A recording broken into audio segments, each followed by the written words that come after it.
This video has been funded in part by the Guild via Patreon. Check out the links in the description or at the end of this video for more details. Game provided by Koei Tecmo America.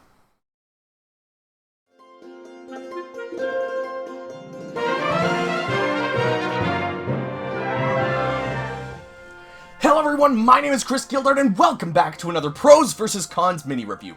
I have been playing and collecting Koei Tecmo games for a very long time. I have been a fan of many of their franchises, including Dead or Alive, Ninja Gaiden, Monster Rancher, and Tokiden. The list goes on, but the two that I have followed the most have been the Musou franchise and Atelier.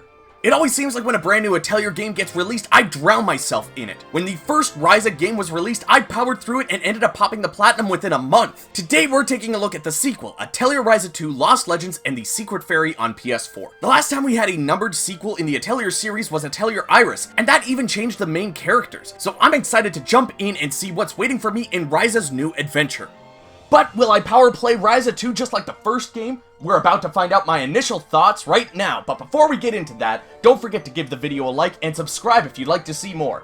Alright, ready, set, Pros. Of course, the first thing I'm going to mention is how fucking beautiful this game looks. Are you seeing this? My god, I am honestly taken aback by how good this looks. The first Ryza looked great, but the design, in my opinion, is on another level. The environments not only look beautiful, but feel alive. On top of that, the character designs look so good. Every single character had the best glow up in the history of time skips. Meanwhile, between the first and the second Ryza, all I did was get fatter. Every single character's design makes them feel more mature without having them step out of the personality we know and love from the first game. As soon as I was given control, I had to do a camera spin. And if you do the same, you will see just how beautiful this game is. You'll also see the beauty as you explore the vast open areas. Similar to previous Atelier games, each area is separated, but they are so seamlessly connected that it almost feels like an open world. If they wanted to, they could have just connected everything and had a long loading screen when you first boot up the game, and it would have been completely open world.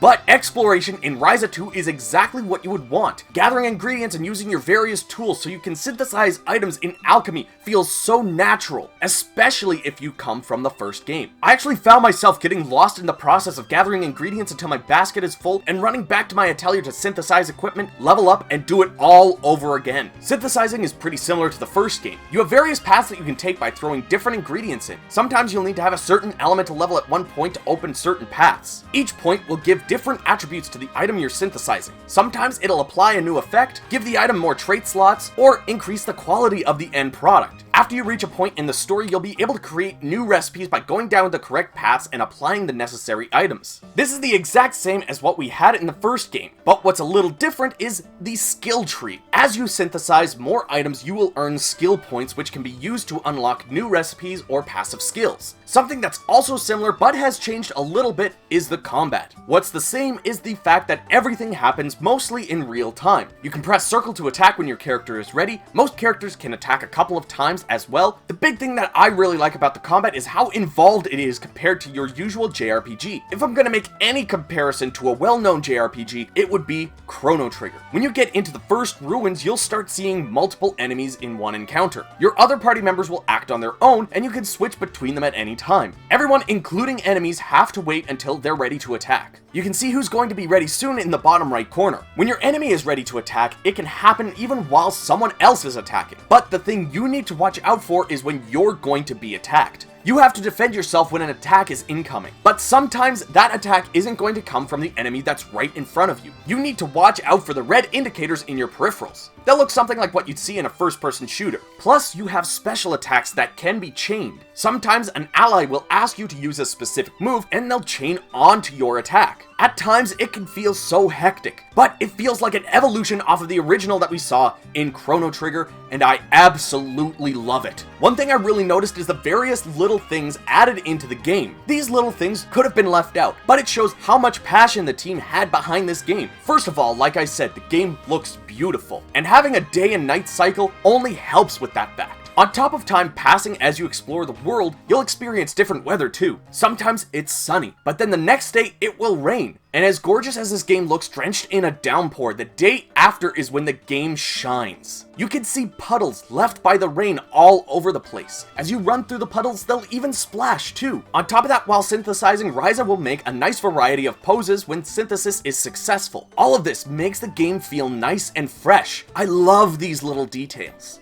Lastly, I have to mention something that's usually a win with most Atelier games, and Ryza 2 is no exception. This soundtrack slaps harder than a tsundere after you took her giving you chocolates on Valentine's Day as some sort of romantic gesture because she doesn't even like you, she just made too much, baka! I was playing this game late at night because I couldn't sleep. My wife had already gone to bed, so I usually have the volume turned down really low. Low enough where I can still hear the sound effects, but not loud enough where I can really enjoy the music. But I did something I don't usually do when I play games late. I put headphones on. I would honestly love to listen to this while doing some chores around the house. Listen, Koei, I know you put the Dynasty Warriors soundtracks on Spotify and YouTube Music, but could you do me a solid and do this with the Atelier games?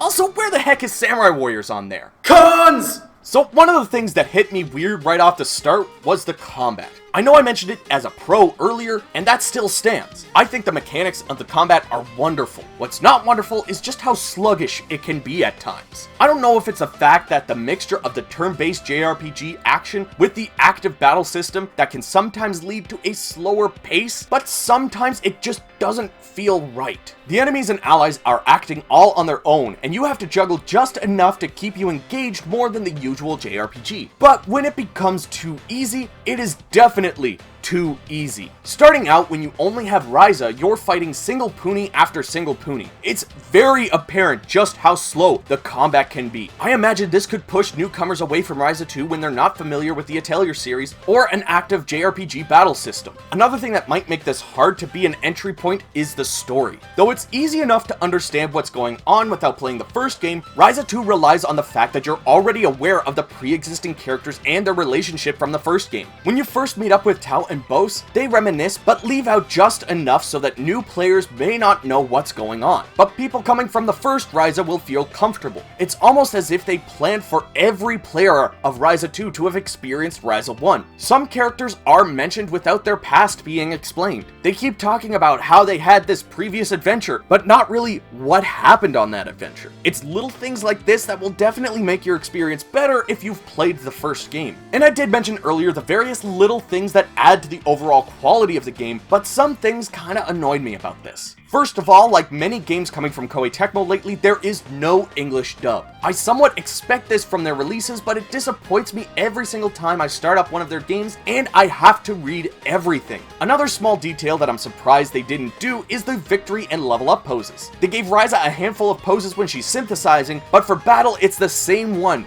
every time. Even their victory and level up phrases are the exact same. I don't know why they added those details to the synthesis, but not battle. Finally, going back to the story, I do have to mention that I don't feel like I've fallen as deep into this story as the last one. That doesn't mean I won't after playing a little bit more of it, but the story of the first game had more weight to it. Right now where I'm at, it feels like the characters are just exploring for the sake of exploring. I don't want to spoil too much, which is why I'm being pretty vague and partially why I'm zooming in on cutscenes so you don't see the text. Usually the more important thing is the character interactions, and the story is just, I need to save my Atelier. But Ryza has proven that the Atelier series is moving on from that.